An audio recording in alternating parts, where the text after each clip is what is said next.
La première des règles, c'est de vérifier quelles applications on installe et qu'est-ce que demandent les applications. Quand une application, par exemple une application de lampe torche, va demander à accéder à la position GPS ou accéder au carnet d'adresses, pourquoi ?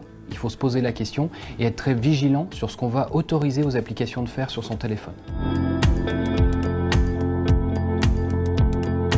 La deuxième règle, c'est vraiment d'être attentif aussi aux données qu'on va finalement autoriser à partager avec son téléphone dans les usages au quotidien.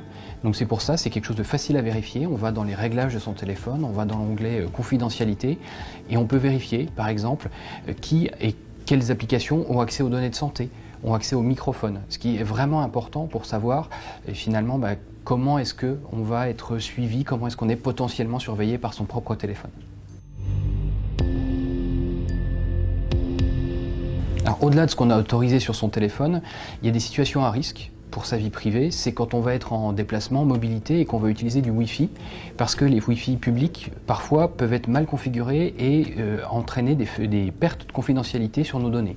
Donc là, le premier réflexe, c'est d'utiliser la 3G ou la 4G qui sont par construction plus sécurisées que le Wi-Fi.